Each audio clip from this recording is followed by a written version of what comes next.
Oh, does it work? Yeah. Okay. Should be working. Okay. All right. Hope. Oh, okay. All right. Well, well, hello everyone. Welcome to another edition of One Plus One, your place for inconvenient truth telling and myth busting.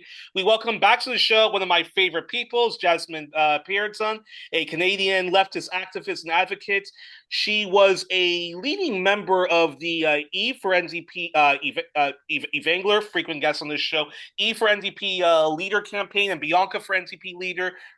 She was part of the team of 45 leftists who came up with a brilliant manifesto of Yves' campaign, Capitalism Can't Be Fixed, Onwards to a Socialist Future.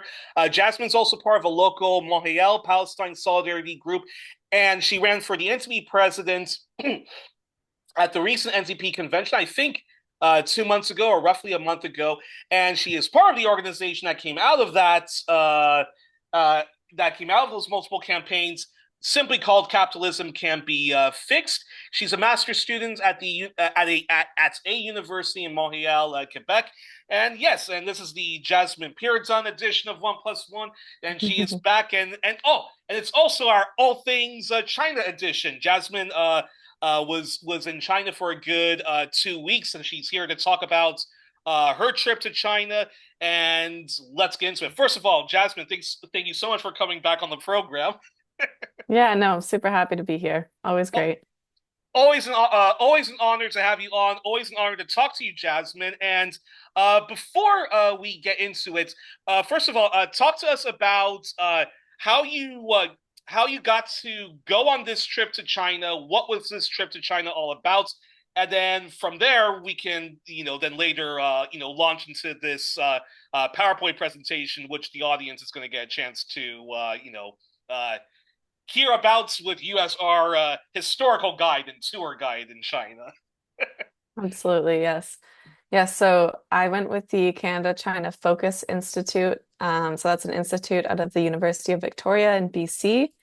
And that institute started in 2022, so they're fairly new. And they came out because there's so much anti-China hysteria over the last few years in Canada, all about how there's Chinese foreign interference, there's Chinese police stations. This member of parliament who happens to have Chinese background is a spy. It's just been absolute hysteria for the last few years. So this institute came out of that, and we're trying to push back and just be a bit more reasonable voice, and kind of rehabilitate the Chinese identity, push back on Chinese racism, and show the ways that like our countries and our peoples have had long-standing diplomacy and ties and working together. Um, so that institute put out a essay contest, and I submitted my essay back in October, and then a couple interviews, and then yeah, I was chosen along with like I believe 10 or 11 other students to go to China with two professors. One of them is Bill Carroll, also at UVic, who's prominent eco-socialist. And then the other one is Lanyan Chen, who has done a lot of work in China on women and gender studies, as well as with the UN. And she's a professor at Nipissing University in Ontario. So yeah, that's how I got there. And then the trip was focused on ecological civilization, which is China's policy framework for economic growth, environmental protection, but it also kind of has this more philosophical aspect to it as well, about harmony between man and nature, and kind of bringing in Chinese civilizational history as well. So we went to different institutes, different universities, and different projects that have been followed through under this policy framework. Yeah. All right, and well, from there, yeah, I think from there, show us this PowerPoint presentation you prepared for us. Yeah, very excited about it, even though, yeah. Anyways, go ahead and do that. Yes. So this is just a short, well, it's just has a couple photos on it. It's nothing crazy, but it's just nice to have a bit of context for what I'm talking about. So yeah, ecological civilization, that was a theme of the trip. and we started in Beijing. So we were all students that didn't know each other at all. We had been on Zoom calls a couple times prior to after being chosen. But the Zoom calls were like really quiet and nobody spoke on them except for the professors just kind of like giving information just because Zoom can be an awkward format, especially when there's like 12 students on it. And yeah, so it was really like going in blind. We're like, who are these people going to be? Okay, Um, interesting, interesting. Yeah. yeah, so I actually I went to Winnipeg like a month prior and I reached out to somebody who was on the Zoom calls who was going on the trip, Garrett Hollis, who also has a YouTube channel called Red Pen. And so I met up with him when we were in Winnipeg, and he was super cool. And I was like, oh, okay, this is going to be a really fun trip then, because like, what are the chances that the first person I meet is like very ideologically lined, very cool. Yeah, so that was like very reassuring that, okay, I'm going to spend 3 weeks with people I don't know, but it's going to be nice. Exactly, exactly. Yeah. So yeah, we all met in Beijing. And we had about 5 days in Beijing. And we were staying at a university called Bailey University. So it's the top left logo, the blue one with the leaves. And they're a vocational university and they're private compared to a lot of other Chinese universities that are public and are maybe, more intellectually focused or like theoretically focused, whereas a vocational university is all about, like practical skills. And they actually had a really great slogan for the university, which was something like the hand and the mind like works together or something like that. Like it's just pretty cool. Interesting. Yeah. And actually, I don't have it here, but we we actually had a connection to that university through one of the professors, Lanyan Chen, and she had known people or ha or been a part of in the later days. But essentially, there's this movement in China called the gung ho movement. So, like, you're gung ho for something. I guess that's where it comes from. And it was, I'm not going to get the history right because I completely did not look this up prior to this, but I think it was during the Civil War or like Japanese invasion where they had a lot of the industrial manufacturing along the coast of China. And so like around Beijing and Shanghai and these other areas. And they wanted to move them inland in order to protect them from like, getting bombed or something like that, because that's like very, very important to winning the war effort. So they had moved all their manufacturing west and more inland. And it was the gung ho movement was helping move all of these factories and equipment with the help of, it was actually Western missionaries that were in China that were doing that. So, because obviously, like the Western missionaries have like a complicated history in China for sure. But this apparently is a bright spot in like kind of the missionary history of China, where they had a really impactful organization here that really helped out. So we stayed at a university that was founded by a missionary that was a key leader of that, and our professor had some sort of connection to that movement as well. Oh, Yeah. fascinating. Cool. Yeah. Yeah, so we were there for a few days and that was mostly just like a place to stay. They gave us a good dorm and like breakfast and that type of stuff. But we were going out to other universities, like they went to Tsinghua, which is kind of like the Harvard or Stanford of China. And we went to the Chinese Academy of Social Sciences as well. So in China,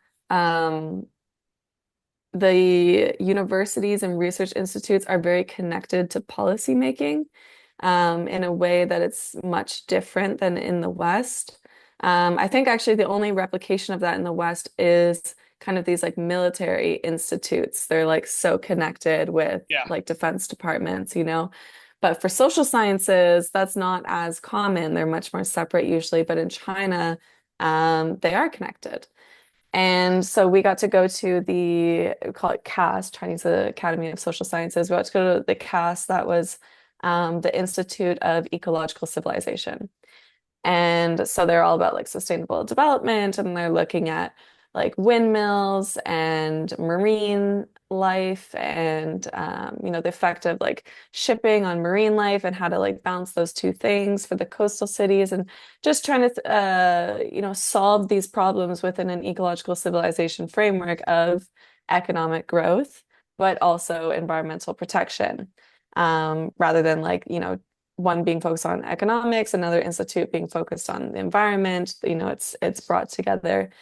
And so we went there, and that was one of the first symposiums and conferences that we had, and it was really good. Like it was so good. Just the professors that were there for us, giving us presentations were like just so, it was exactly what we wanted to hear. We learned so much. It was very ideologically aligned with our group, which was really a group of Marxists. So that was really cool.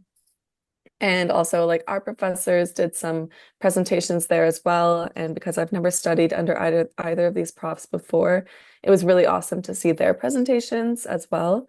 Especially Bill Carroll is like very based eco-socialist, like his a bit more Gramscian, but very, very good. Very good. Oh, brilliant. Yeah. Yeah, and then so yeah, these are all the different universities that we went to, a couple of the different institutes, and then yeah, we went down from Beijing. We took the high-speed rail to a city called Suzhou, so Suzhou. We went there for a few days, then we went to Shanghai, which was very close. We just took a bus there. And then we flew all the way left to Kunming, where the red kind of Yeah. geographic marker is. And then we took another bus to Dali, very, very west. And then we flew back to Beijing. So we did cover some good ground. Fantastic. Yeah. So then our first ecologically significant site that we visited was the Luqiang Collective Forest Farm outside of Beijing. It's in a district called I don't know how you say it, but Tongzhou is what I'm going to say. Um, and so this is exactly what you think it is. It's a forest farm. There's just a bunch of trees. And they showed us, the different trees that they're growing. And the idea was that prior to the Beijing Olympics in 2008, the smog in Beijing was so bad. It was like, how are they reasonably going to host athletes here? Like, but they wanted to do it. It always is kind of like a reputation branding thing for these countries to like host FIFA or Olympics or whatever. Yeah. And China, yeah, China wanted to host it. So a few years prior, they started changing a lot of things to clean up the air quality in Beijing specifically, because outside of Beijing was a lot of industry. And so one thing that they did is, well, they did a lot of things. So air pollution controls for industry, trying to get the cars like a bit cleaner with the carbon that they produce, investing in transit, like those sort of things. But they also planted these forest farms that are just an hour outside of Beijing to act as a carbon sink to just like naturally clean up the air. So this used to all be farmland that farmers lived on. And then the Beijing government actually expanded their administrative zone for which they're responsible for to include this area. So that way they would have like administration over it. And then they essentially just told the farmers, listen, you don't get to live here anymore. We're relocating you to a new area. Um, we're going to make sure you have a hospital, housing, schools, everything that you need. And we're compensating you as well. And in China, all of the land is publicly owned. So everything, if you like own land, like it's a lease, it's a 70-year lease.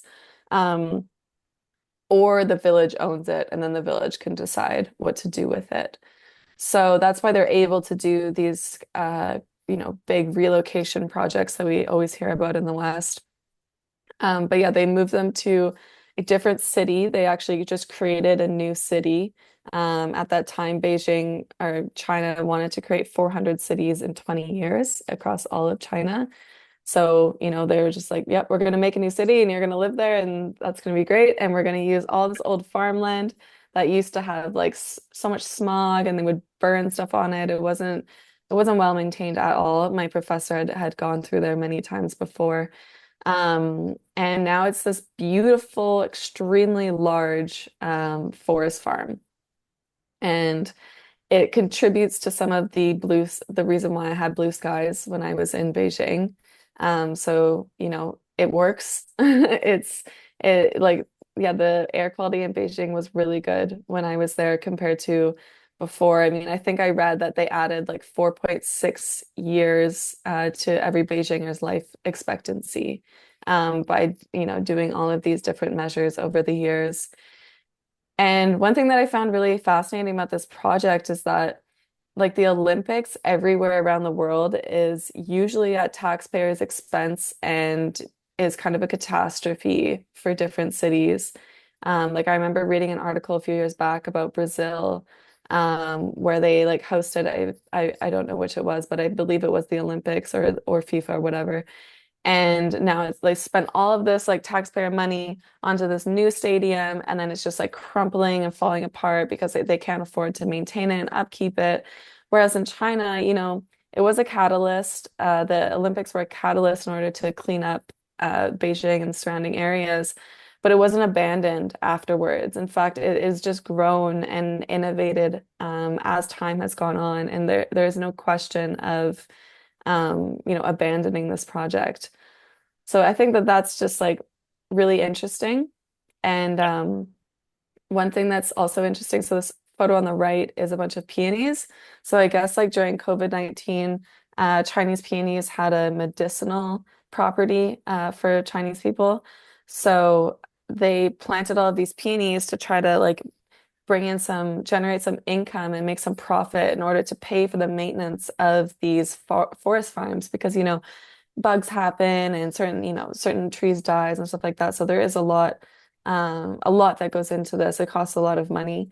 And so that was one of their like kind of creative ventures in order to make a forest farm like generate income, which is just kind of interesting for us because as Canadians, it's like, well, if you're not cutting the tree down, like then I don't know how you're going to make income from this. Or if you're not charging somebody to enter this park, I don't know how you're going to make income from this. But in China, there's no question they are not charging you to enter this park. That would be absurd. They're like thinking, how can we make money through it somehow, like create some sort of business venture or partner with industry in order for them to foot the bill. So they have this Chinese peonies, they have more ecotourism activities, and then they also partner with Chinese EVs. They do vehicle testing on these roads. They like actually like man make potholes so that way they can see like how well the cars do on potholes. And they also do like EV sports shows or something like that. Just like a bunch of different things. Like they're like fully innovating. Yeah. Yeah, exactly. Yeah, so Fascinating. that was like one of the projects that we visited, and I think a lot of the surrounding area as well as employed by this forest farm in one way or another. Um, I think it absolutely has hundreds of employees. It might be up in the thousands. I'd have to double check my notes. Right. Yeah, incredible. So here is just another image of eco-civ, as we like to say. So this was when we were taking one of the regional flights, and I looked down and there's just so many windmills, obviously generating power. And we went to one institute at Suzhou University, and it was an architecture institute. And they were talking about how cities can be greener and use more renewable energy. And one of their initiatives that they were testing was putting windmills on top of skyscrapers. Yeah. Interesting. Okay. Because like one of the problems with windmills is like, okay, it's great that it's on this mountain generating all this power, but you have to store it. So if they could be put on top of skyscrapers, then it could just be immediately used by that building. So there wouldn't be this like huge issue of needing to store it in these giant batteries and everything. That was my understanding of it. Um, and then again, like another university, you just like I wish that I could just read Chinese because I think that everything around me, once I got into the habit of like translating things as I went around, I was just amazed at like what I would read. So like here, this is just in a university and nobody pointed it out. It's just like on the wall. But it says education must serve the socialist modernization and the people. It must be combined with productive labor and social practice to cultivate socialist builders and successors with comprehensive development of morality, intelligence, body, beauty, and labor. Wow. And I know, right? Like when do we see anything as inspiring and motivating and incredible as that? Exactly. Exactly. No, that yeah, that is incredible, and that doesn't sound at all like capitalist China as a lot of China's left wing critics say, or even the people who think that they're pro Chinese and say, guys, it's a wonderful capitalist paradise and whatnot. So that's fascinating right there. Yeah, just beautiful. So much socialist propaganda all around. I just loved it. All right, so obviously one of the biggest things in the West is this social credit system that has been fear-mongered to us, maybe less so over the last few years, but definitely like five, maybe even 10 years ago. Um, and I saw evidence of it because it does exist, but it is not in the capacity that we think it is. And I should, preface this by saying we also have a credit system in Canada. If you want to get a loan or something like that, you need to check your credit score. Yeah, It's all based on finances. Do you have a job? Do you pay your bills on time? You can even game it like, oh, you need to, have high bills, but you pay them off like quicker. Like it's all about money here. How much do you owe, student loans, everything. So we have it. It's just only matters about money, right? And there they have it, but it is a social thing. So if you do, from my understanding, if you do good things, you get a higher like social credit score. And it can help you in certain ways, especially financially. So on the far right, these yellow stands were phone banks. So if you're out, you see them every block at least. If your phone's dying, you can just like rent out a phone bank. It takes a deposit of like 200 yuan divided by five, so like maybe $40 or something like that. And then yeah, and then you get the deposit back once you give it back.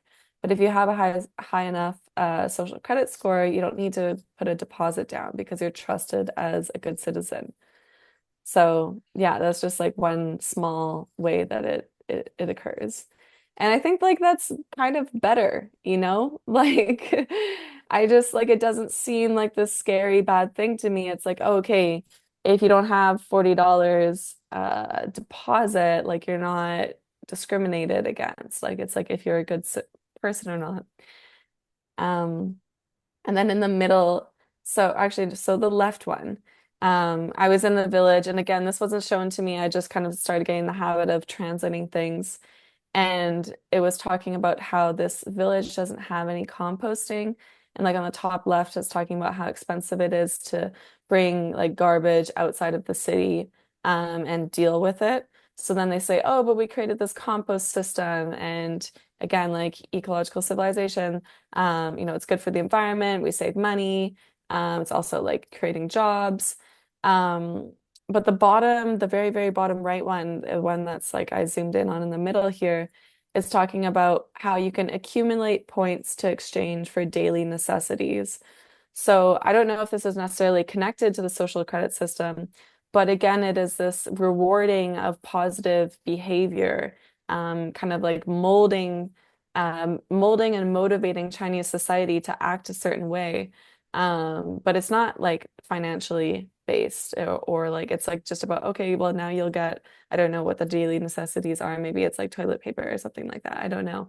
Yeah. Um, but I found that that was very prominent in Chinese society, which is where you're not told do not block door, fine if you park here, or don't yell at bus drivers. Like we really have like a society like that in the West. They're more, it's like accumulate points to exchange for daily necessities, or like do your part in civilization building and pick up your litter. It's like all these kind of like I don't know, like positively socially minded like motivations on signs that are very much not about like you will go to jail if you do this, but rather like contribute to our wonderful society by doing this.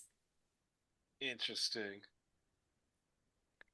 And then so we had an organized tour. I'm not even sure who made the like agenda for the tour because sometimes the professors were like, okay, we're doing this.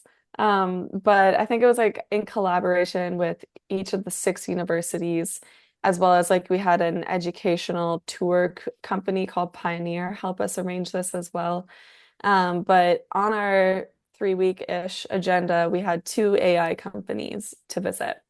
So the first one was iFly Tech, and I believe that all of these photos are from it. And they do primarily like voice translation and like speech, voice to speech, services. Like if you're in your car and you want to talk to your car and tell them to roll down the window or whatever. But I just thought that these were very interesting experiences because China, from my understanding, and again, like I didn't think about AI too much before I went there. So it is my job now that I'm back to be investigating all of this a lot further. Hmm. But it's my understanding that like emerging technologies in China kind of get the free rein. Like foreigners can invest in it. It's all like they use capitalism, it's like the socialist market, in order to stimulate innovation and development, just because it would be so expensive for the government to pursue these innovations. So they kind of rely on or incentivize the private sector to push technology forward. And so that's what we see definitely with the AI sector. Um, so it was like going to Silicon Valley. Like it was like this, like it Yeah. was like this like kind of gated community, like not like super gated, but like it did have a gate and like you go in and the trees are really nice and there's like bikes everywhere and like it's just like a nice place Yeah. to be. Kind And we of get a I guess I guess I would sort of describe it as like a utopia, but it's like in like a bubble, sort of. Yeah, yeah, like it was a bit of a bubble for sure. But I mean, then again, like Beijing is probably a bubble compared to like the rest of China as well. So it's a bubble within a bubble.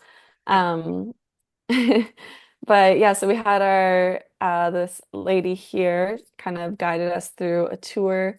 And you can see that like the screen that she's talking about is like, giant and curved on the wall, and everything was very like high tech and oh, do you want a coffee? Here, we can bring you. So it's just kind of like interesting. I don't know, like it's not really something that any of us were expecting or into, but they gave us their whole demonstration of every single project that they had. This one I actually really liked on the far right, or a couple of people in Yeah. our group really liked. Um, National Medical AI Assistance Governance Platform. So, my friend Garrett kind of looked into this afterwards. So I'm just gonna share what the research that he did. But essentially, because China doesn't have the same privacy laws as we have in the West, which are more individualistic and kind of liberal, about the right to privacy, they don't have that as much because again, it's like socialistic, it's more collective. I'm sure that there are still some like laws like that, but I think the government has the authority to kind of amalgamate information in order to, respond to emerging diseases or get ahead of, those sort of instances. So they're using AI.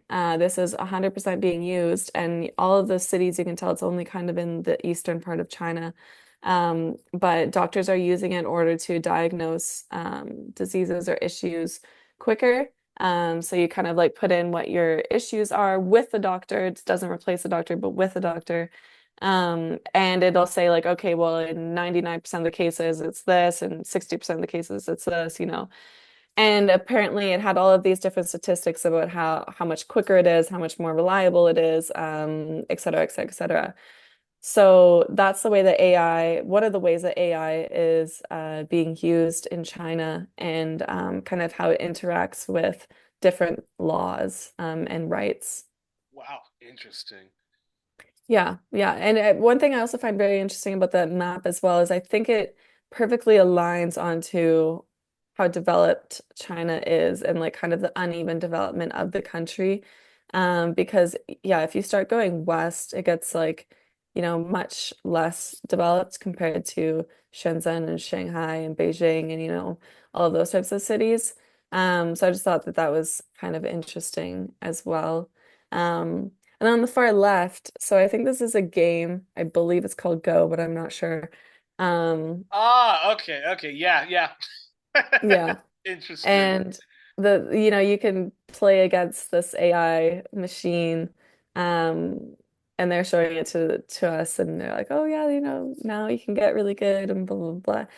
But I'm like, is that not like I don't know, just a part of being human to play a game against somebody. Like I know we're totally past that like everybody plays games online against robots.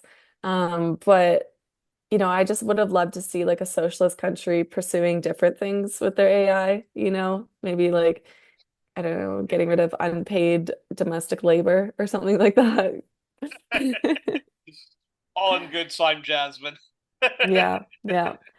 And yeah, one of the other things too is like some places you go and like there's no hammer and sickle or anything like that. But then other places like they do have it. And interestingly, this place had like a hammer and sickle, like a big sign there, which yeah, like I guess it can be kind of performative sometimes. Like I don't know, like it is this hammer and sickle like is AI labor like Well, yeah. one can only hope. One can only Yeah. hope. These are just some photos of just some incredible buildings that I saw in various cities in China. I mean, I was blown away with the architecture. I couldn't take enough photos and videos. So, like, the left, I believe, is Suzhou, if I'm remembering correctly. Um, and yeah, just like super cool buildings, very big. Okay, that's not actually, yeah, no, that is Suzhou. And then in the red buildings in the center, that was in Beijing, towards where the universities are around Beijing. And you see that a lot where it's like these giant buildings that are all look very similar. They don't necessarily look bad. They just all look very similar, and they will just go for like 2 blocks of the same building, like very like kind of Soviet style, or like Soviet reminiscent of all Yeah, of these like, giant buildings, but at least everybody has a home. yeah, yeah, yeah. And then yeah, just like some very interesting architecture in Shanghai. Just every single building looked different, and I don't know like how or why it's like that, but like Vancouver, Toronto is just not like that. Like every building is like kind of the same. The downtown of many cities all have very similar buildings, but like this one on the bottom right, like what is that? Yeah, Like yeah. it's so interesting looking. And it just like it had multiple of those going out, like we were like driving around. I'm like, what? Well, I was gonna ask. I mean, because you've been to New York, the Big Apple. You recently were in Toronto, which is sort of like the the New York of Canada, and New York, of course, has so many iconic giant buildings, mostly for the financial services. And Toronto has some of its own kind of unique sort of postcard buildings. Did the places you visited in China kind of gave New York and Toronto like a run for its money, basically, or Yeah, I mean, I haven't been to New York in, well, I guess it's only been a couple of years, but now that I've gone to China, I want to like go back to New York and look at their buildings again because I remember New York being very, very impressive because it is huge. But I was really blown away with the innovation of these buildings. Like they call the one on the left, like the big pants. It's like, yeah, it just kind of look like big pants. And then like why does this one have a hole in it and like a bridge? Like like I've never seen something like that, you know? So yeah. I would say like New York is very fascinating, just how big it was. And like it also looks really nice with the brick and everything. But these were like, I've just never seen anything like this before, you know? Well, I also just can't believe. Before you go to your next slide, I just can't believe. My father used to go to China a lot on business trips, China and Taiwan. He would go to both those places a lot on business trips, and I think when he went, I can't remember which period. It must have been when China was making all when China was basically developing like this. He said like, "Wow, I remember going to China and I would just see everybody riding bikes like there was bikes everywhere. It did not look like what it now looks like." And John Pilger, the late John Pilger, may he forever rest in peace, in his documentary, The Coming War on China, when he went to China, he, yeah, said a version of what my dad, was describing to me. So that's just fascinating, just seeing all of Hmm. that. Hmm. Very fascinating. Here's another thing that stood out to me while I was there, was just how safe it felt. Um, We had like a joke at one point because we were all talking about like, wow, we feel so safe and like we're getting along with the cops so well and like those sort of things. And then my friend was like, oh yeah, like it's just like such a trusting, like it's a high trust society. And I'm like, all right, let's be real here. There's like cameras absolutely everywhere. Like, okay, like maybe it is a high trust society, but like you know you're gonna get caught if you do anything. So chicken or the egg, I don't know. Yeah. Um, but either way, like this is just a bunch of packages that are on the side of the street that are like delivered to some apartment building or whatever. And they will stay there for the whole day. Like nobody will steal them at all. And that's not just like to one person. Like that is like multiple people. And you see it with food as well because like delivery is so cheap and fast in China that you can get your food like delivered like right to your if you're staying in like a hotel like 30th floor to your door. They will come up and like drop it for you. But at the university, like a lot of the universities, they don't necessarily come in and drop off your food for you. So they'll just leave it Mhm. like at the front gates and like all the way along like these like wherever there's like benches and stuff like that. And they just take a photo of it and send it to you. And like, yeah, it's just all like every time we would come and leave from the university, it's like bubble tea, breakfast, like all these things. They're just sitting there, like nobody's stealing. Like you get coffee delivered. It's actually is a problem, to be completely honest, how much they get delivered in that country. Like it's like a cup of coffee every single morning you get delivered. Like it's crazy. Wow. Yeah. But yeah, so definitely a very safe society. Even like we left something in the hotel room at one point and like they were like, "Oh my gosh, like, you left this like pamphlet. Do you want it back? Like we can mail it to you." We're like, "No, you can just throw it out." But it's like you could tell like whenever you leave something somewhere, like they're not stealing it. They're not like they don't want to make sure you get it back. Yeah, it's very different. Yeah. And then on the right is you see this not everywhere, but like you do see it in like busier places. This is like I guess like an emergency kit that, from my understanding and from what it looks like, is open to anybody in case of emergency. So, you have the fire extinguishers on the bottom right. You have on the far left, you have all of the firefighting equipment. So if there's a fire and you're around, do your duty as a citizen. Um, and then the middle, they have like police stuff. Um, and so yeah, I don't know exactly like how people get into this and use it, but the cops don't have guns. They Yeah. have like these like grabbers and like the shields. So if somebody has like a knife or is wielding a gun or something like that, that's what they use in order to kind of diffuse the situation. Yeah. So that's very different from the West. I mean, cops in China, especially in Beijing, were really like tour guides for us. Like they're stationed around the city at like, Tiananmen Square or whatever. And like you always knew you could go up to them and ask them questions and they weren't scary. They would answer your questions. They were super helpful. Really like really just like you can like psychologically feel the difference of being in China compared to the West. It just feels high trust, safe.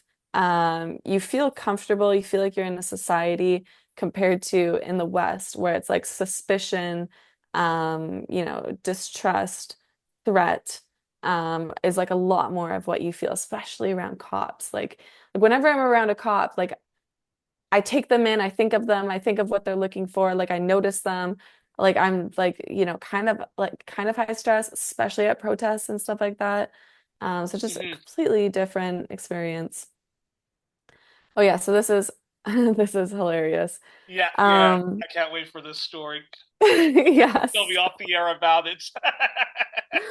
Yeah, I had to text Yuri when this happened because it was so insane. Um we somehow got invited to go to the Embassy of Canada in Beijing. And I believe that one of our professors potentially like had some sort of connection to the embassy, like in her kind of past life in China. So anyways, she told us, the embassy is really interested in what we're doing here in China. So if you would like, we can go visit them and we'll spend an afternoon with them. And like they said this to us like months prior to our trip. And so we were like, yeah, sure, why not? Whatever. We have no plans. We're gonna be in China, sure. So it's kind of this huge deal to go to an embassy. Like it's, you have to make sure that they have everybody's information who's going. They have to sign off on everyone. And then when you get there, you give them your passport. You go through this whole security thing. It's like, this door has to lock before you can get to this door. And it's like just a very big security deal. And then we finally get in there and they're like, okay, so tell us like what you're doing here in China. So our one of the professors fills them in. They're like, oh yeah, we were at the Marxist Institute for the last week. And then, next week we're going to this university. And she says everything that we're doing. And then they're like, oh, that's great. They're like taking notes, they're asking all of our names, they're taking like very diligent notes. And then it's their turn. And they're like, okay, well, we'll tell you what we do here in China. We're like, cool. And um, the first person to go, uh, she starts telling us how if you ever have an issue in China, like in Beijing, like she's the person that you'll go to because she does all the passport issues, anything with like in trouble with Chinese law, like you would contact her. And she was saying, like, do you know all the ways that you can get into administrative detention in China? We're like, no, not really. She's like, well, it's really important to know, like, if you're in China, you need to know these things. So she starts listing like all of the reasons that she's had to help people before.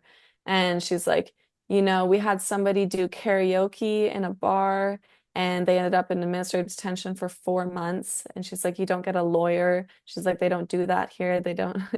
And we're like, really, karaoke? And then she's like, yeah. And she's like, yeah, and if you do a poetry night at a bar and you speak out a poem, you read out a poem, you could end up in administrative detention for this many months and just really trying to like scare us. And it was in such bad taste because we had just been treated so nicely in Beijing. The Chinese embassy in Canada is actually the one that paid for our flights to come. 6 different universities are hosting us. This is also kind of a solidarity trip because like everybody on this trip is open to China. Um, like compared to a large portion of the Canadian population, which is quite anti-China. Um, so it's just like really gross. And then she goes, have you ever heard of the Stanford prison experiment? And we're like, you actually have to be kidding me right now. Like the person beside me, he was like, what the fuck? And I was like, I don't know. And like they were like right beside us, but it was just like, what is wrong with you? And she's like, yes. So for those who don't know, the Stanford Prison Experiment, it's kind of like it's an American study done on American students at Stanford about like human nature. Yeah. And the way that it goes is that like, anybody could be randomly assigned to be a prison guard or a prisoner, and the prison guard will always abuse the prisoner. Like with power comes, abuse. Um, and there's so much the study has been discredited like over and over and over again, but clearly she didn't get that memo. But like in the same vein, like she said, so have you ever heard of it? We say, yeah. And she goes, yeah, we find it uniquely true to be within the Chinese context, like in Chinese prisons, uniquely true in China. Wow. Like that is racist. That is actually racist. And this was an American study that like proved it in America on Americans. Like it's about like I was like, this is actually racist. I'm disgusted with the fact that you live here for like 2 or 4 years at a time or whatever. And like this is the way that you think about the people that you live around. Um, Exactly. and also, I think that you said this to me, like say that to an Indigenous or a Black person in Yes. a prison in Canada. Like, are Yeah. they No. having a good time? I mean, that's exact. I mean, like that's exactly like what I was thinking. Like so, like I was imagining myself like if I was like with you and the other delegates, like them like describing like a prison like that in China or China being like uniquely oppressive, like the Stanford prison experiment. And then like for me, the only thing that would go through my mind is, so are you telling me that like jails, if you're an indigenous person or a black person in Canada, is is is like a 5-star hotel compared to this? Because there's an epidemic of like police brutality in Canada, especially towards like marginalized communities like my people, indigenous people, and then just like yeah, I mean like like throw in like homeless people, like queer people, and others like in there. I just like cannot believe like It was it was so yeah. bad that actually like I think like kind of the head of the embassy, like maybe like director or something like that. I don't really remember what her position was. I think she was pretty embarrassed by her colleague because she said after she spoke, she was like, she actually interrupted her at one point and said to us, like, by the way, I didn't know she was gonna say all this. Like we didn't plan it like this. And then she like kept going. And then afterwards she was like, wow, well, you guys are never gonna come back here. She's like, I think like, she was kind of like pretty awkward about it, which was nice because it was just so inappropriate. Um, but yeah, so that was like the first person that spoke. The second person was with the trade desk. And she was just saying, like, our role here is to help Canadian businesses do business in China and with Chinese people because, obviously it's such a big market. The Chinese people want Canadian products. How do we make sure that they can bring them in without like contravening certain laws and those sort of things? So again, it's just like all about business, whatever. And then the political desk, there was like 2 representatives there for that. And they essentially said, like, our role in China is to project Canadian values such as human rights and democracy and report back on what is going on in China. Um, yeah. And it was like kind of like, okay, yeah, okay.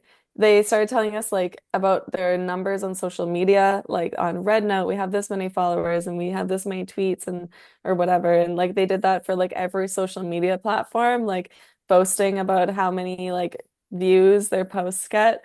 And it's just hilarious because when we left, the only Ukrainian flag I saw on the entire trip was on the outside of the Canadian embassy. And, obviously I translate it, we stand with Ukraine.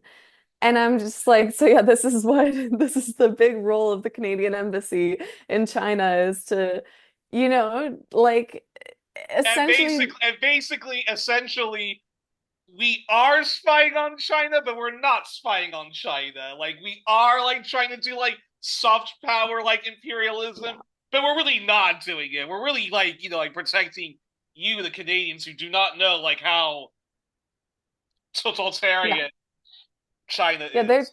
they're totally wrapped up in their own imperial propaganda because it's like, China obviously is very concerned about NGOs and like foreign interference and influence. That's why they have the Great Firewall, which blocks the social media. That's why I think like NGOs are like it's very hard to operate an NGO in China. They have all of these different barriers. Um, but one barrier that they can't get rid of for sure is an embassy of another country. So Canada takes full advantage of social media and of their like embassy space. And it's just hilarious when you think about like, oh, in Canada we have Russian interference with like social media and bots and all of these sort of things. And it's like Ukraine is a proxy war that is murdering thousands, tens of thousands, hundreds of thousands.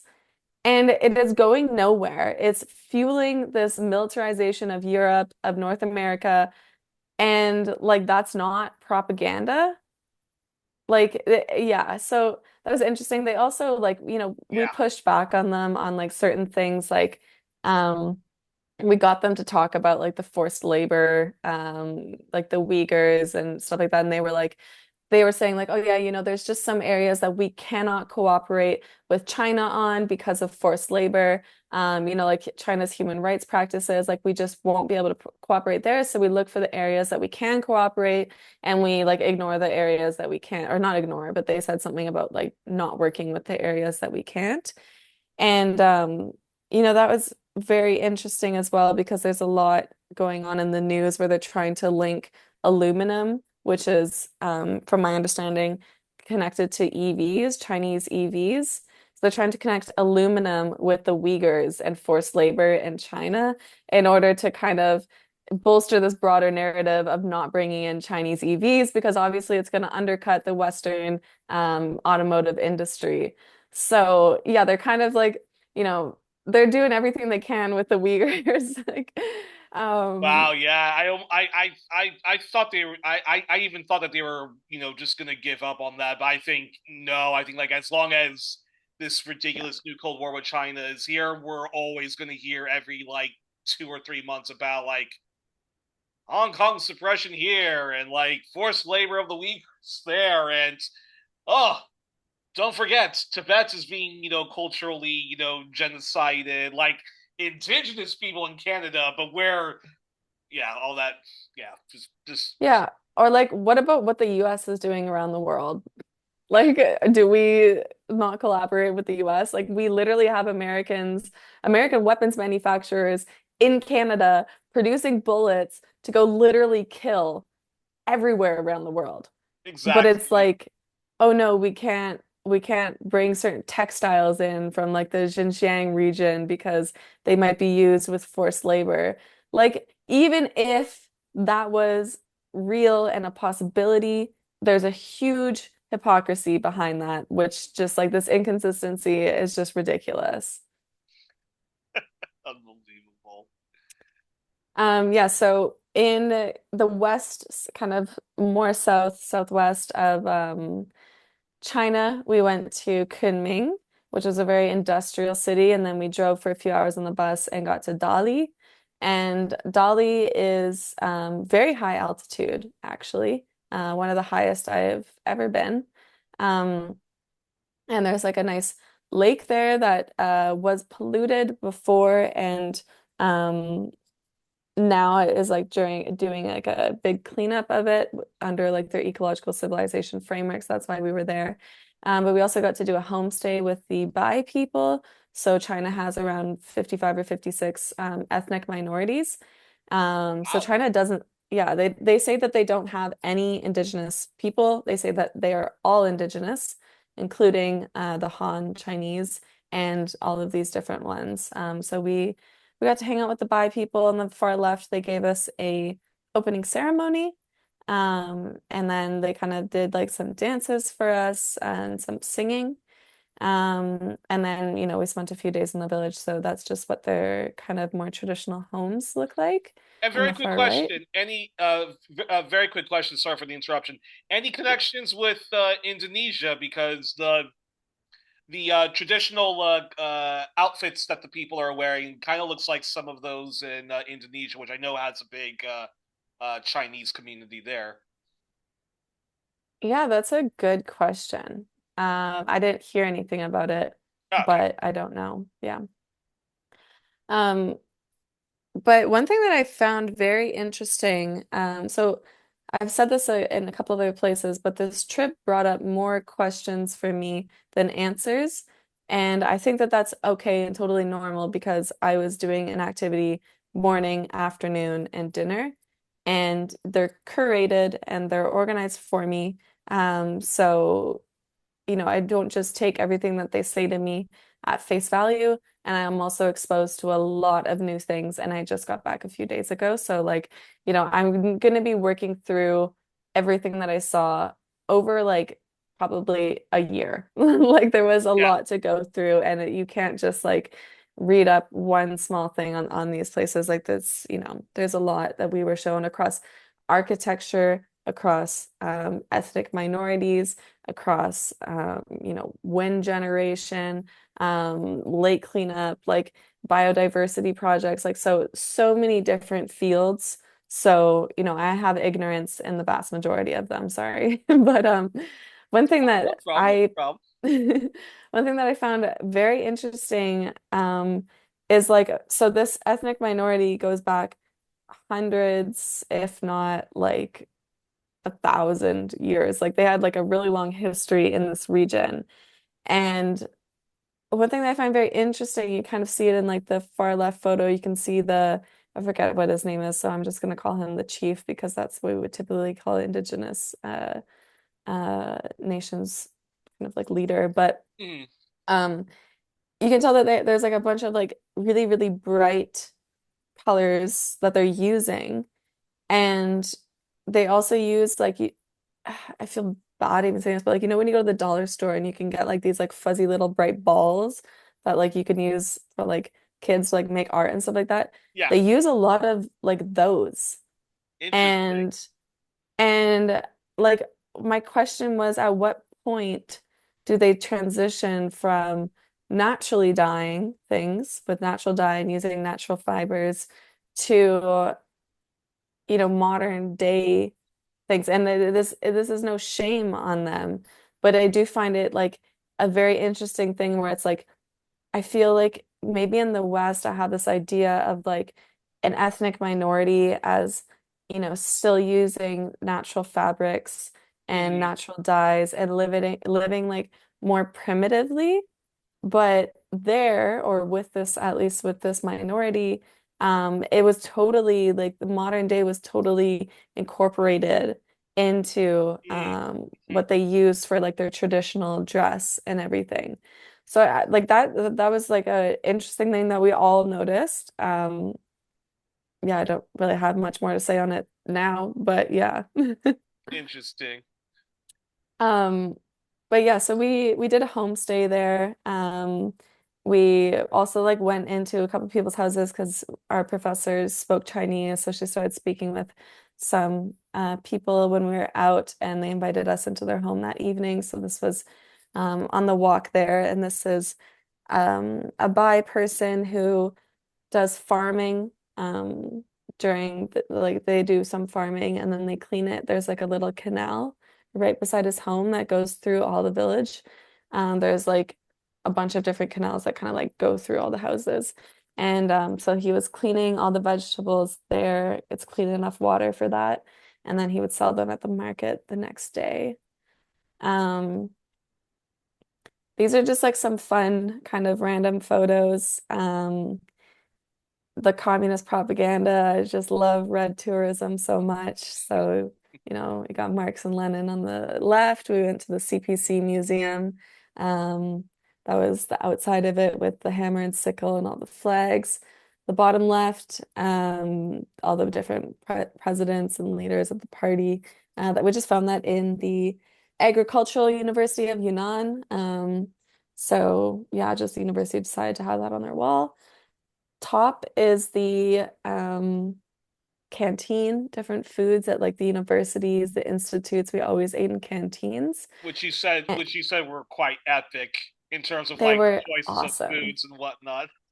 They were awesome. It would be like, so you can see, kind of see there, it's like 12 yuan for like one of those bowls. So what that means is like 12 yuan for um, one meat, two vegetables, and then like rice is like 12 yuan, which is divided by five.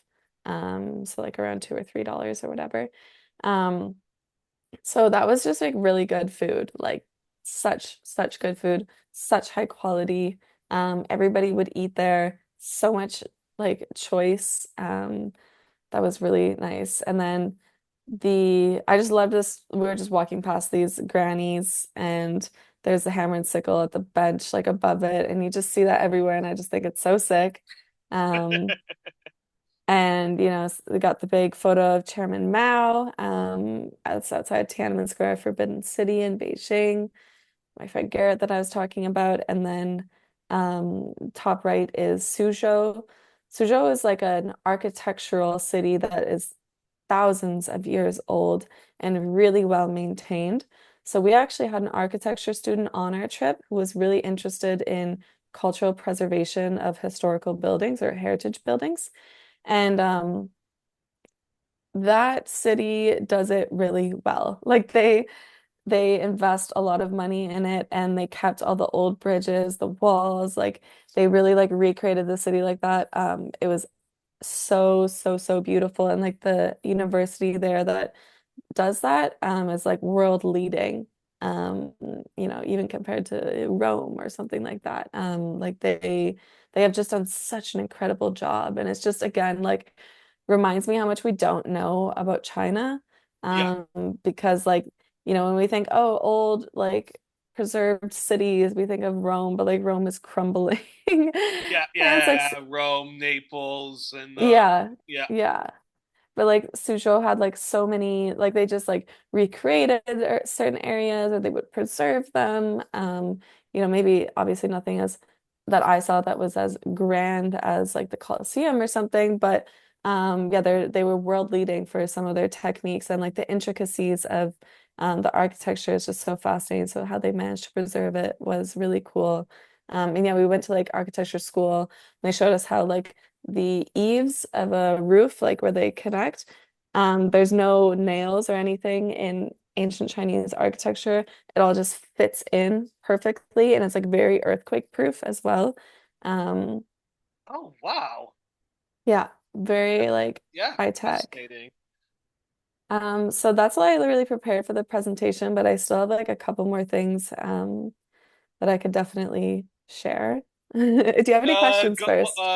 well, one question do want to ask you is, so you visited a lot of universities which do a lot of like very intense like research into ecology and how China can uh, yeah, how China can address the issue of climate change and so forth while still growing its economy and so forth.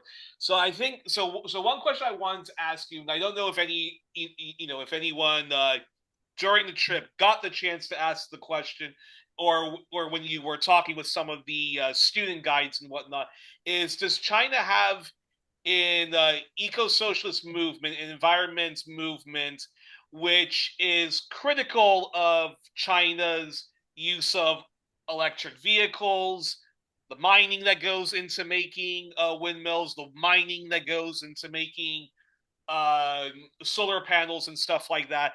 And I asked that question because of the findings of that controversial documentary or controversial documentary, Planet of the Humans, which was quite critical of all of these supposedly green technologies, green solutions, and whatnot. And of course, you having worked, you having worked closely and being a comrade to both Yves and Bianca, they had an entire book, all very critical of the car industry, the automobile industry, and I think Eve would be the first person to say that, like that electric vehicles is a bit of a greenwashing going on with that. So yes, I'm curious if any of the if there is an environmental group or if any environmental students and whatnot talked about some of their critical views on how China's addressing climate change and whatnot. So this was something that I didn't realize I was going to ask so much over the trip, but I asked it at pretty much every single university we went to. Um, and yeah, because degrowth is a topic here. It was a topic in the Eve Angler campaign, a very contentious one. Um, and I guess probably something that I disagree with Eve on. I think I can say that confidently now. I've kind of been going back and forth over it for the last few months. But during the campaign, degrowth was something I really did not want to include. We had it written into the platform where we said want to degrow certain industries that are like extractive or oriented towards like the super wealthy and not productive for society, but we wanted to increase production and growth in other areas. But degrowth really, really means in the West for the global North, it means bringing the GDP down, slowing production, working less. It actually does mean that, and that is not something that I personally agree with, nor do I think it's viable. Um, Interesting. so yeah, so I was very inspired by China. Um, they are not asking those questions. So I did pose, specifically, I posed to Tsinghua University, which is maybe one of their like, it's like definitely one of their most elite universities in Beijing. And all the students that go there are like top of the top. I mean, we always hear about how stressful Chinese education is, how rigorous it is. And we went to the School of Environment there. And I asked them, have you ever heard of degrowth? And they all spoke very good English, so like there was no problem there. Have you ever heard of degrowth?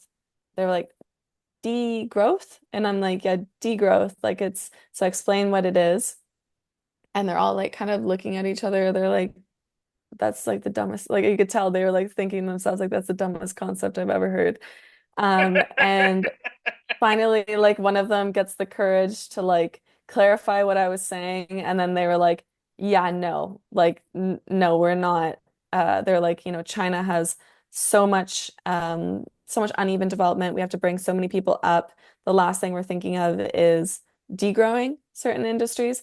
And I said, well, no, but it's not about necessarily you. Like it's more focused on like the global north. And they were like, no, like we have never heard of this, and that's not something that we think about. Um, and then I pushed again on, for example, AI. I said, well, what about the dangerous effects of AI? And I Yeah, gave the example that like we have social movements that are actually blocking the development of data centers in Canada. And again, they were like, that's not a problem here. They were like, we put our data centers in the mountains and it's really cold there, and that's that. And so I was like, okay, I'm not sure if they're just super disconnected because they are elite and they speak English and they're STEM students and they're Chinese from a lot of like the STEM students that I spoke to, they're very solutionist. yeah, It's like we are going to solve this problem. There's always going to be a solution, and most likely it's going to be some sort of technology that's going to solve this for us. Um, there was less, or I even asked them, do you think about the philosophy of ecological civilization in your work? And so we were speaking with somebody who windmills, critical minerals, like all of the different things that you think of in green tech. They were all specialists in this in their PhD, whatever. And I asked them, do you think about the philosophy of ecological civilization, harmony between human and nature, bringing in even like Taoist principles. I mean, there's so much.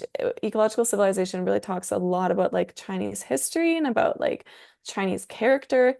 Um, they were like, I think they just didn't even answer that. I think I posed it to like 8 of them and nobody answered it. They all just went silent and refused to answer. So I'm going to take it as a no.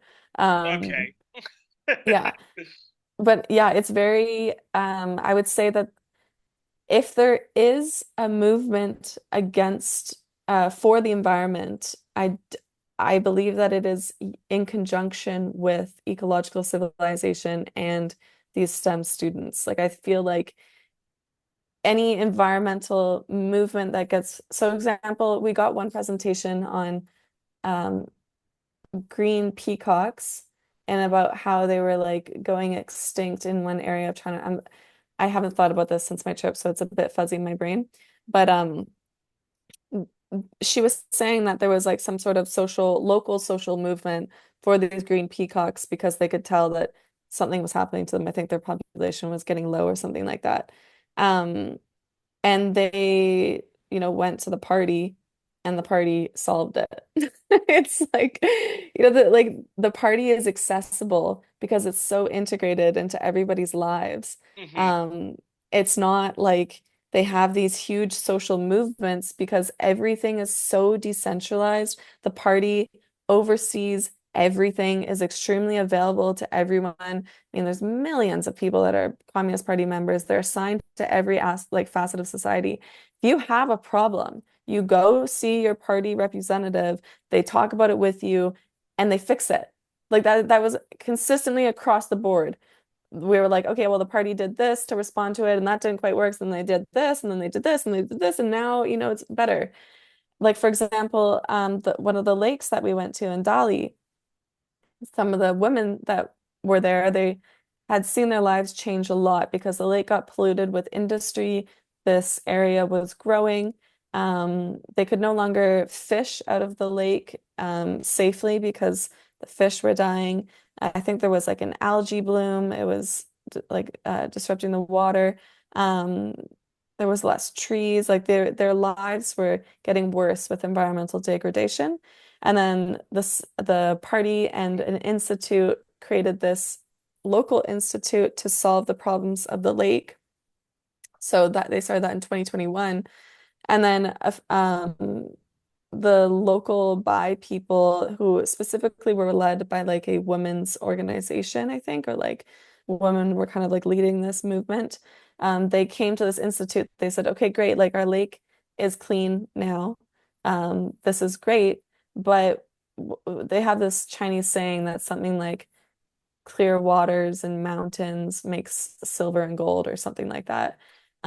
So they said, we have clear water and pristine mountains, but where is our silver and gold?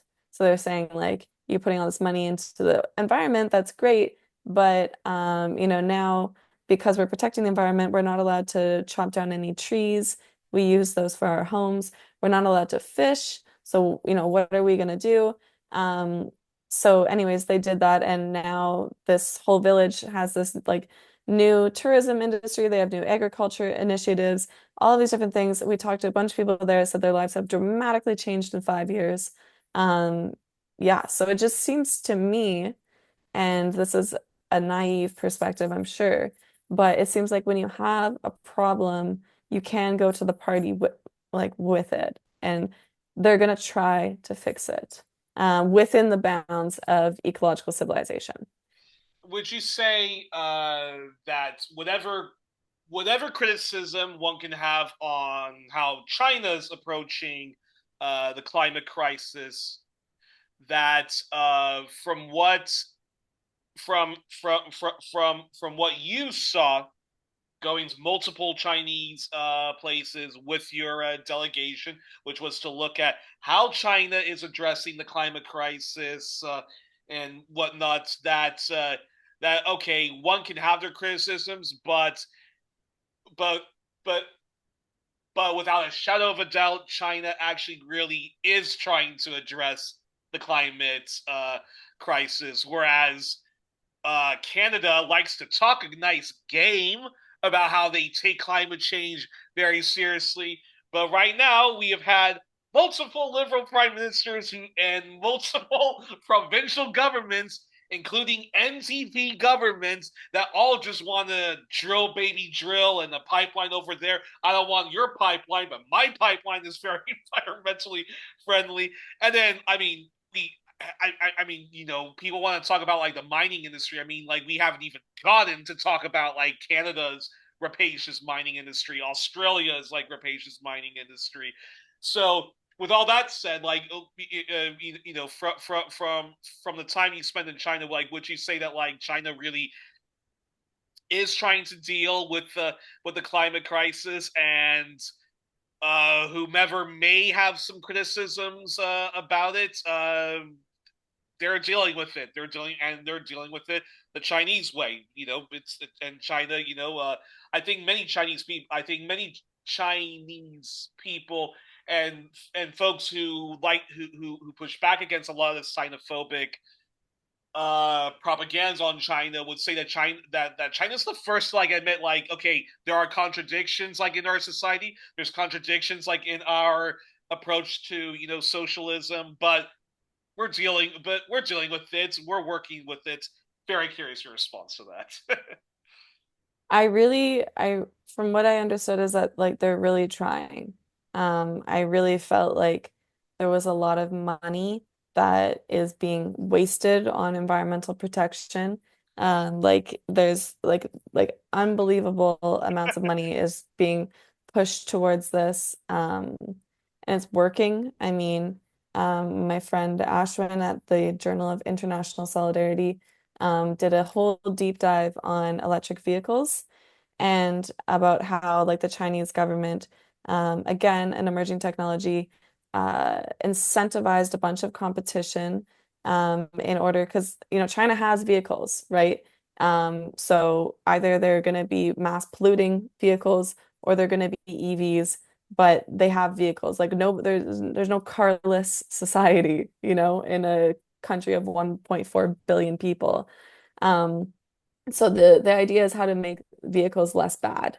And the Chinese government incentivized the production of EVs by providing subsidies and like grants for research and development, and then the extremely targeted subsidies where if your car goes 200 kilometers on like a charge, then you only get this much of a subsidy. If they go 400 kilometers on a charge, you get a bigger subsidy. If they go 600 kilometers onwards and onwards, and those subsidies, Ashwin said, would only last like a year or two, and then the benchmark would move up. So you were constantly incentivized to innovate and to do better alongside. So this is, again, that's a very eco-civ project because it is about development, it is about growth, but it's also about like less harms for the environment.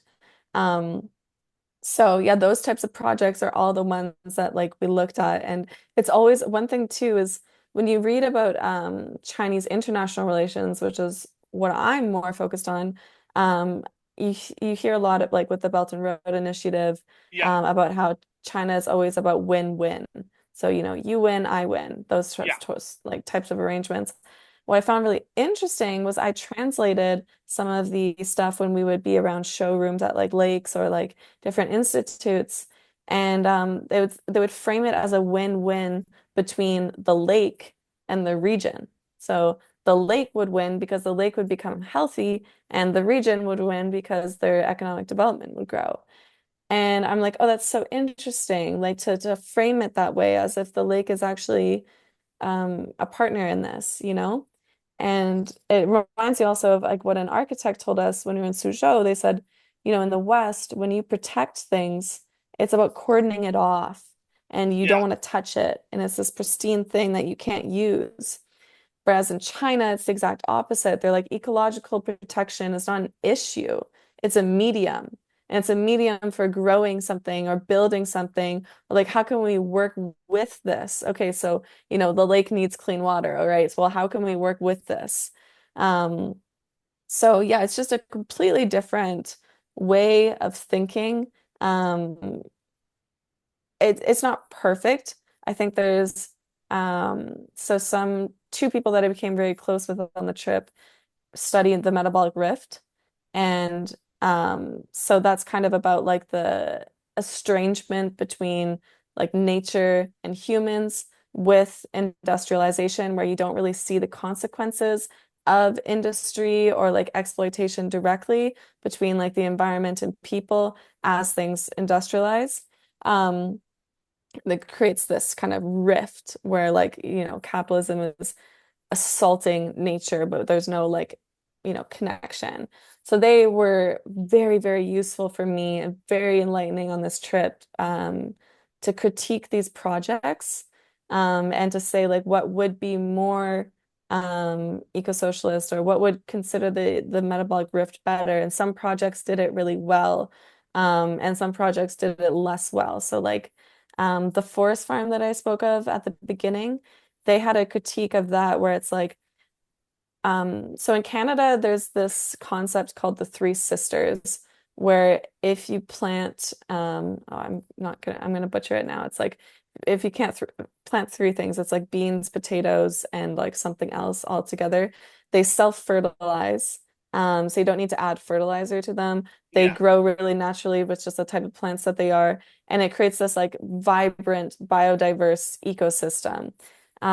So those are great things to plant together, and indigenous communities often would plant those together because it would also be really good for us. It would give us a range of nutrients, and they would all work together.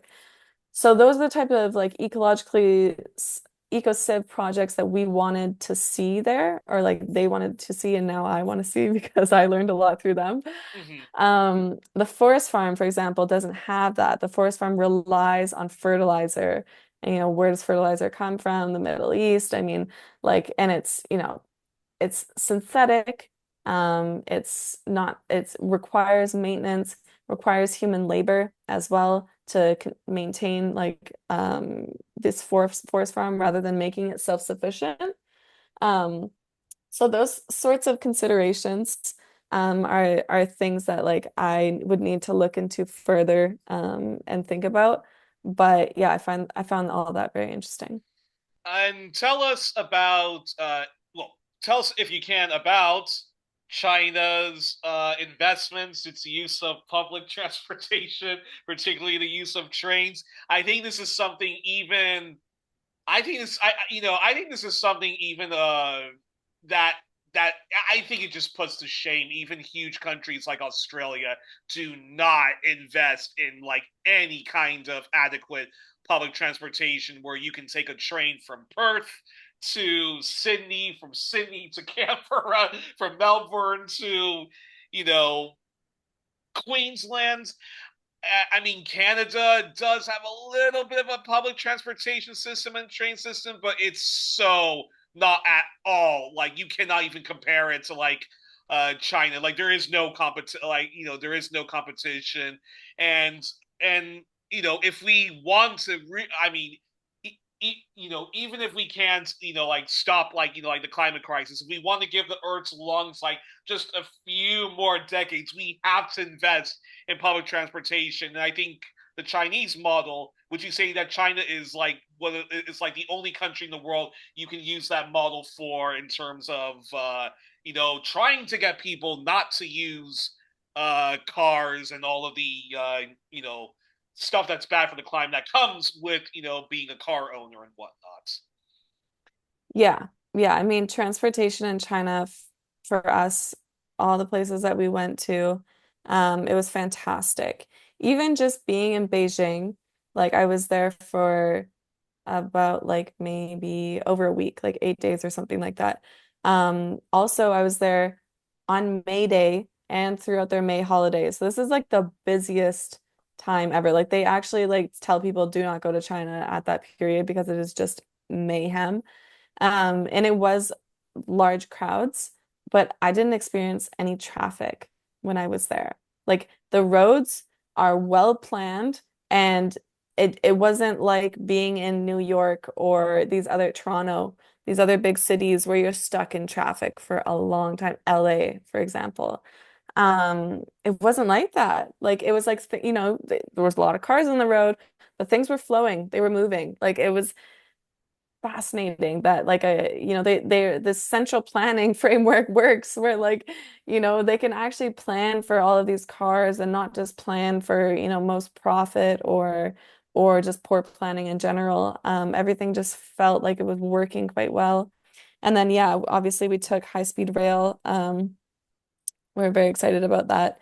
And we went like 1,100 kilometers in 4 hours. I think it was like 350 kilometers an hour. Um, that was fantastic. It was great. It was super smooth. Didn't even realize we are going fast. You know, it's just a great experience. And then we also flew regionally and we took buses, we took cabs, we biked. We did like literally every mode of transportation. And yeah, it was great. I have three more questions on the on China. I have to ask this one, which was well,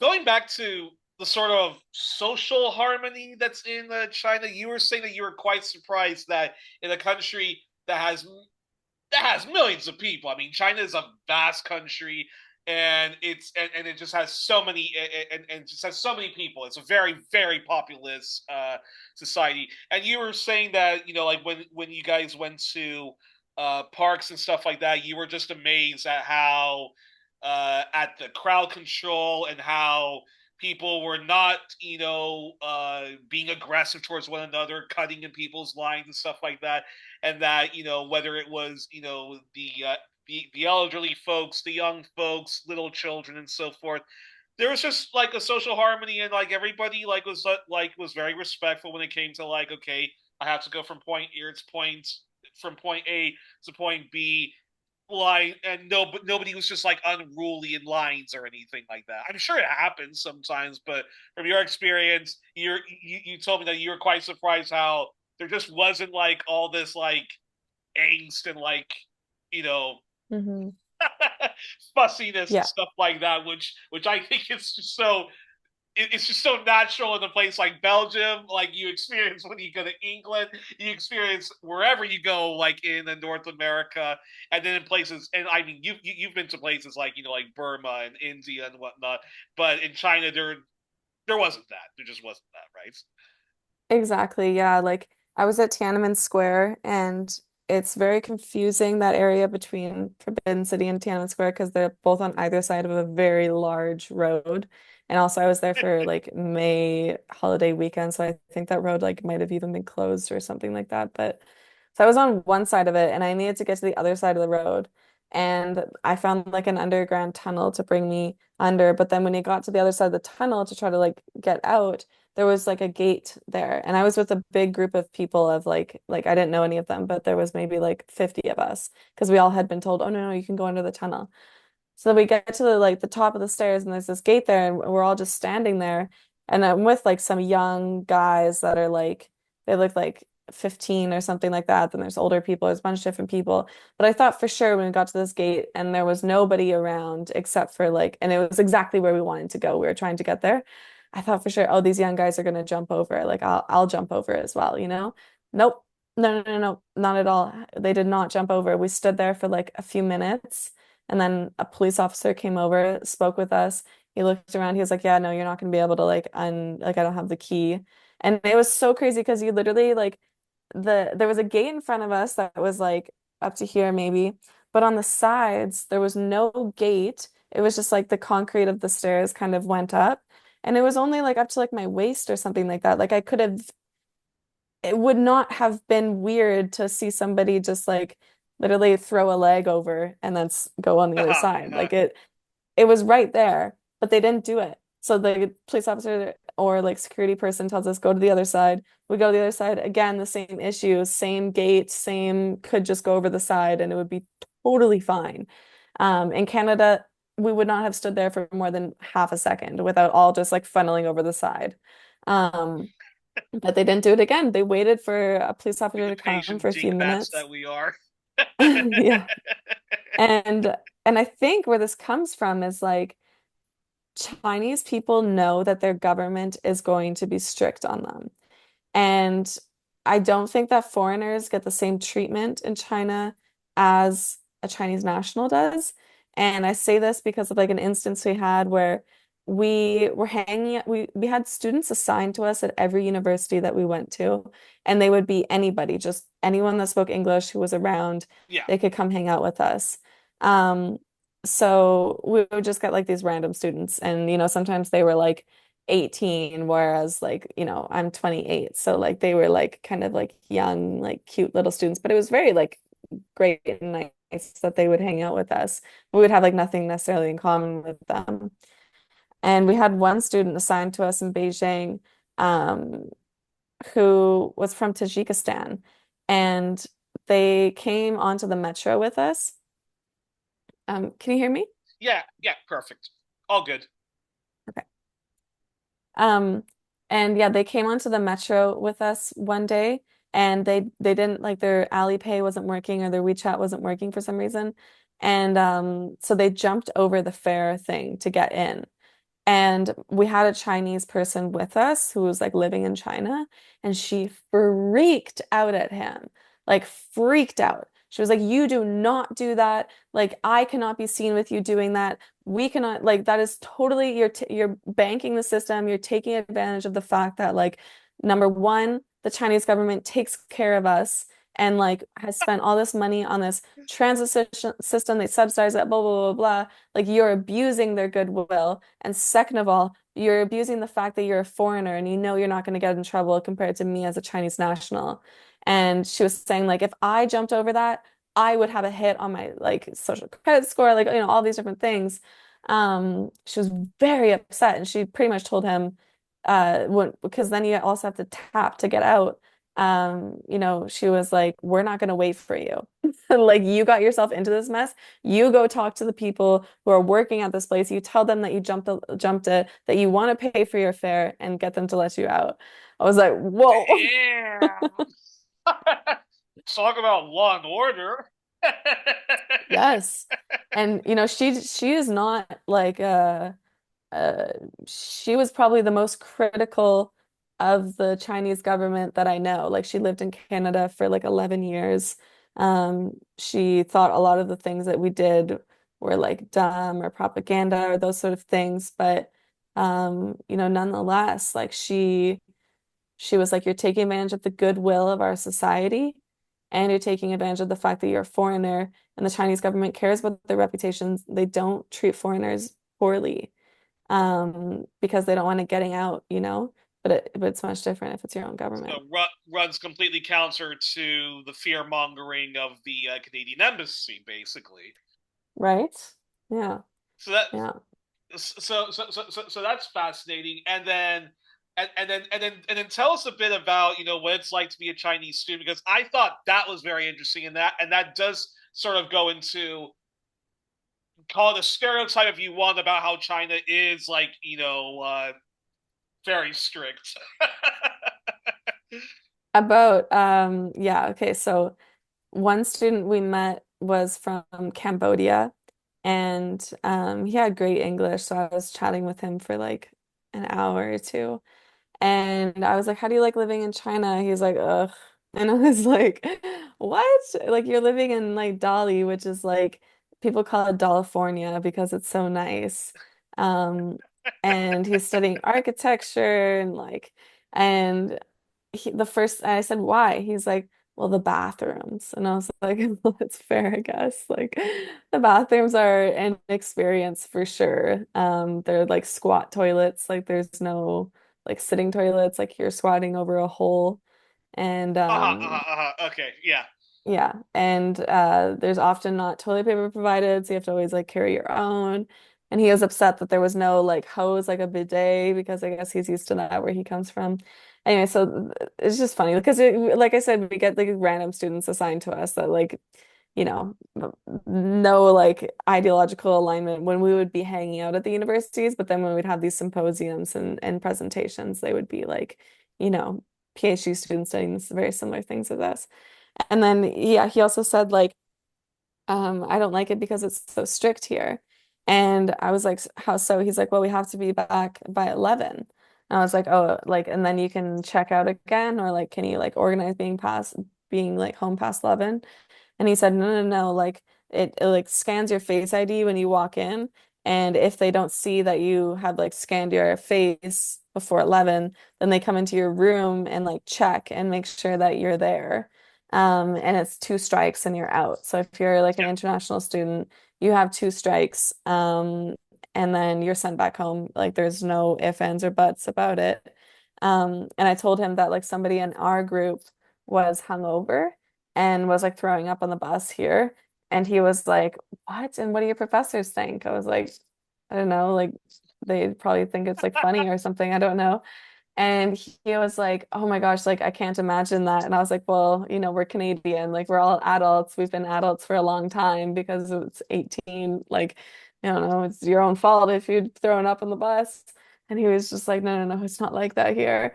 And then I was talking to some other students in Yunnan, and they saw I was wearing sandals, and they saw like a little tattoo I have on my ankle. And they were like, oh my God, you have a tattoo. Like, that's so cool. Oh.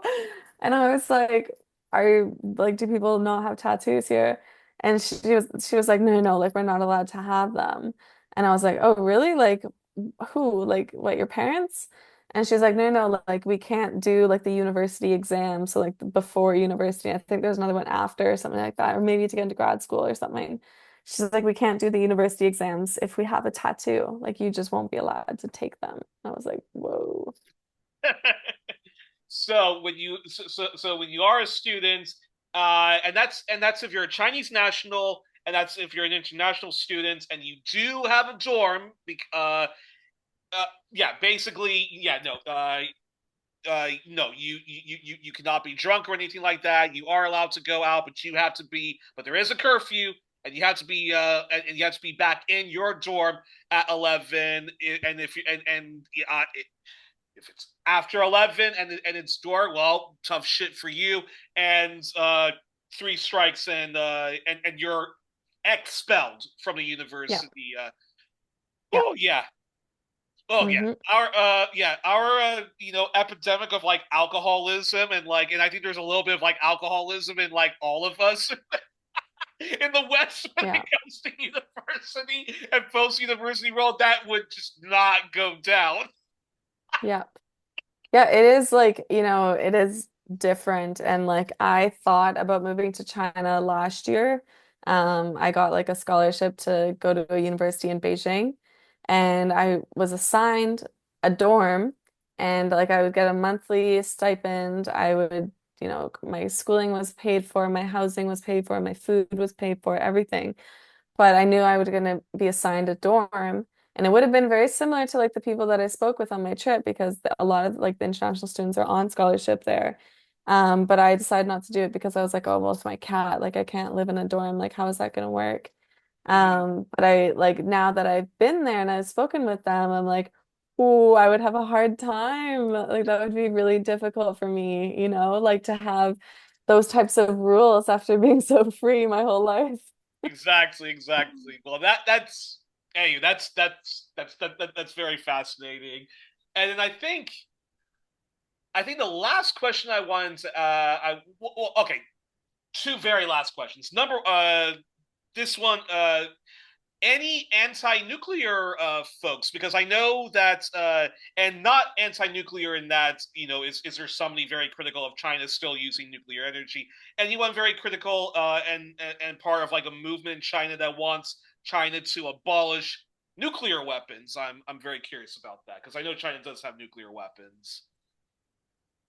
So my understanding of China's nuclear weapons, because I just was a teaching assistant on a course for this, is that they have some, but they don't invest very much in it. Um, but no, I didn't speak with anybody about anything nuclear Wow. at all. Okay, that's fascinating, and that means I have to do a deep dive into that. Okay, then last question then is that. So okay, so the last question is this then. Given this trip to China, which really blew your minds.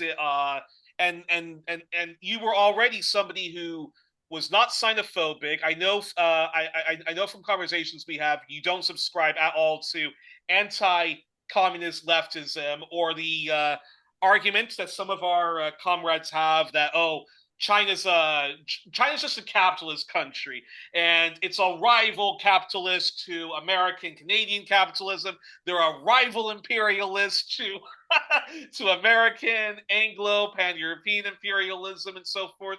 We're not going to talk about how that's about how all of that's not true, but but given your experience in China and all you've learned about it, uh, can, do, okay, how should I ask this?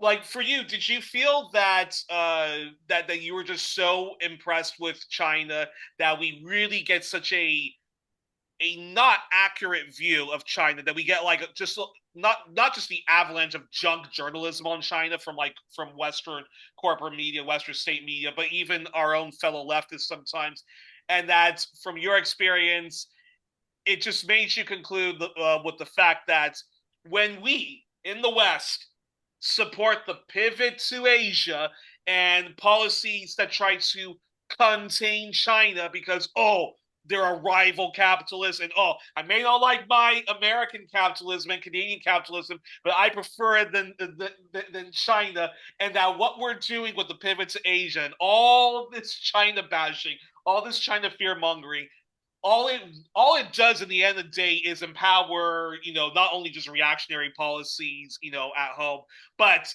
it fuels the most reactionary policies in that part of the world. And when I'm talking, and by that I mean, Japan with its far right movements and its very xenophobic policies. South Korea, the same thing.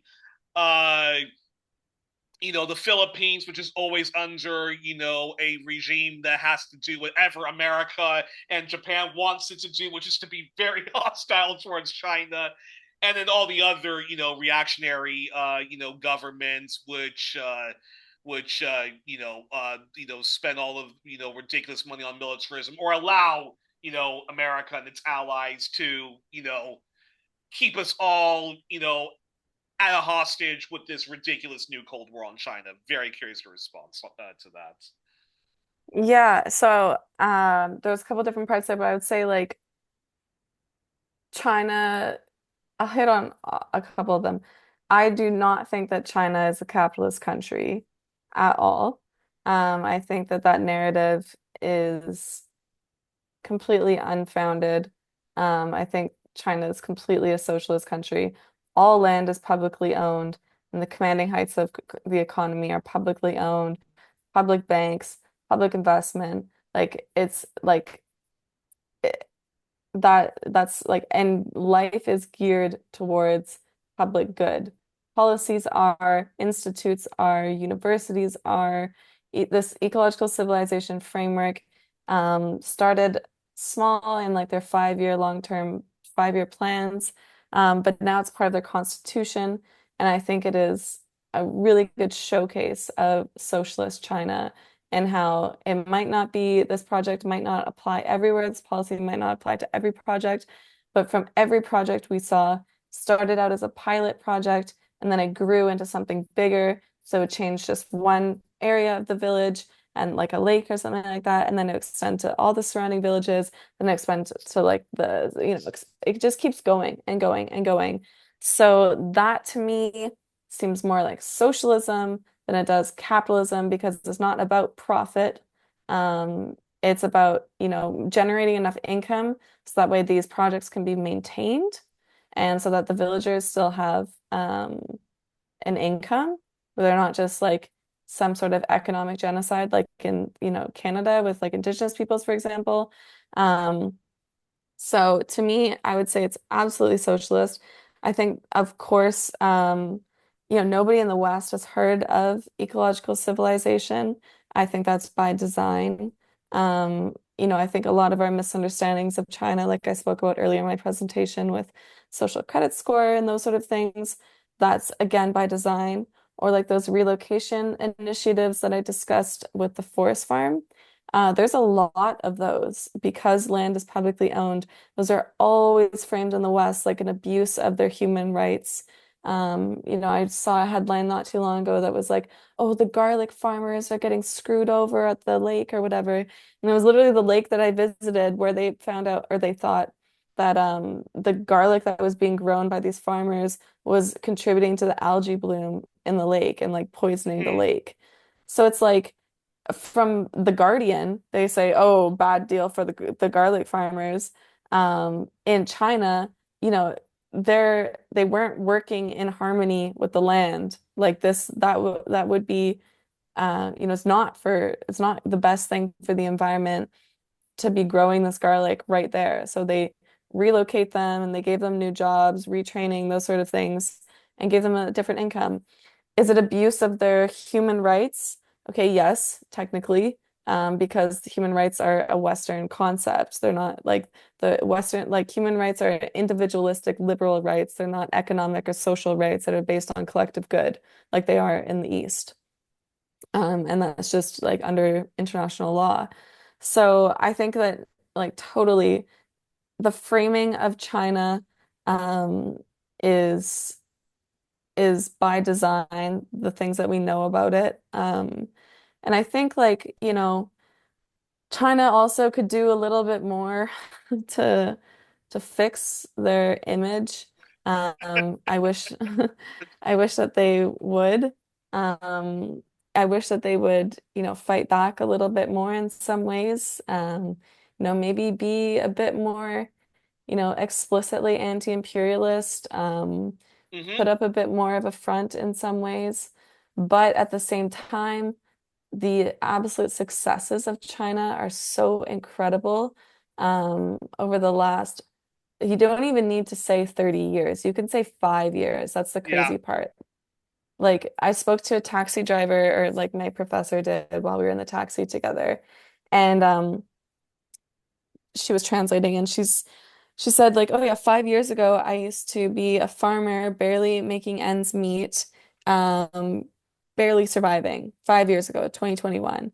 Now she owns a car, she owned a phone, she drove a taxi half the time and did farming the other half of the time and was saving money for her daughter to go to university. She was like, my life is way better now. She's like, is it perfect? No. But like I own my house. She's like, my life is infinitely better. And it's like, Can you yeah, imagine that kind of social mobility in the West? I mean, when people praise even social mobility in Africa, it's like, well, the life expectancy now is is 60 as opposed to 45 or 30 a couple of decades ago. It's like, oh yeah, wow, real leap forward right there, capitalism, no, it's incredible. neoliberalism. It's incredible. And like, we did have a curated trip with the places that we went, but we had lots of free time. Like, one of the students that was hanging out with us one day was a Uyghur, totally normal, fine conversations, whatever. Didn't even know until afterwards, like at the near the end. We had like a funny moment with some like Tibetan retired ladies. I had no idea that they were from Tibet, but then my professor, like, she was like, oh yeah, they're from Tibet. I guess like she their language or maybe she talked to them or something like that. Yeah, it's like, it kind of shattered a lot of like my images of what we're told in the West because like you kind of like I'm sure we did speak to another Tibetan student as well who said like they said it was like a whole conversation was translated by saying yeah, he has some issues with travel because he's Tibetan. So I don't know anything more than that whatsoever. So like these things, there's like a grain of truth in them because we all know about like the terrorism that was in Xinjiang, which is what led to this whole, Uyghurs in camps, this thing. So there's always like a kernel of truth. But I think the thing that's always missing is that people feel like the government is doing the best thing for them and trying their best, at least on the issues that I am aware of and know of. I think maybe being queer in China isn't so great, from what I hear. but I know nothing about it. So I'm not going to speak on it. But yeah, definitely China needs to be reframed as a threat because yeah, this has been said before, but they're a threat of a good example of like good governance and Yeah. what society could look like. And that really was a theme of my trip was I've been thinking about it so much, was like political imagination. Like actually imagining a different stance towards my government, um, imagining what could be possible in a socialist society with high-speed rail, with jobs, with uplifting people around you, with just community spaces, how they're being used. We're so individualistic and closed off here. I mean, it's just like the public spaces are really used as third spaces there. So yeah, I don't know. There's just it is extremely inspiring. I have no doubt that there are major issues with China. I don't think they're the issues that are presented to us, and I don't think they're issues in the way that they're presented to us. Fantastic. And well, bonus question is I have to ask them this bonus question. Do you think the West that we could learn a lot from China? And do you think that there's any actually yeah, no. Actually that's the final question. Do you think that the West could learn a lot from China? Yes, and we asked people this. Do you think ecological civilization could be pursued in Canada? And we asked everybody this question. We got the same answer every single time. Well, you don't have a one-party state. Like everybody said this to us. They're like, well, how are you going to get anything done when like it changed from this government to this government? There's no accountability and there's no long term, you can't plan long term for anything. And the new government comes in, they change everything. So, can we learn a lot? Of course. Do we need essentially like a revolution? Yes. Like, A left-wing one with Chinese characteristics, with socialism with the Chinese characteristics.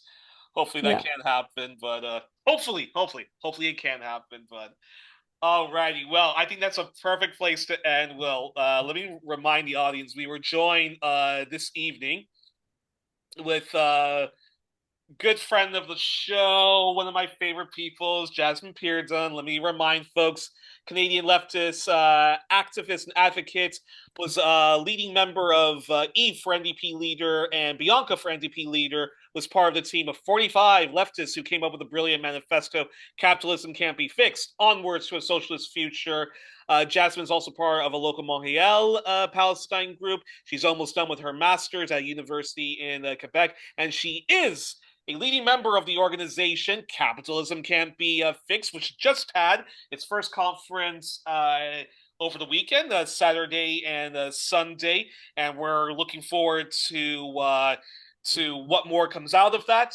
I'll make sure to link to that website, Jasmine's Substack, and of course, folks can find this episode on our all things China edition and all things Jasmine edition. And I just did a new playlist, which is a much more shorter version of the China, because anyone who anyone who watches any of my playlists knows that like very little of my episodes and just a huge avalanche of like documentaries and stuff. I think people should check out. So I have a shorter version of of the all things China, which is just me off just speaking with the guests. Don't forget, folks, to please donate to One Plus One. Share widely, especially because sometimes Facebook blocks my ability to share widely, so it's very important that people share. Help out my friend Chris, the eclectic radical, if you can. And until then, good night and good luck. Jasmine, thank you so much for coming and look forward to having you back on in the very near future. Me too. Thanks, Yuri.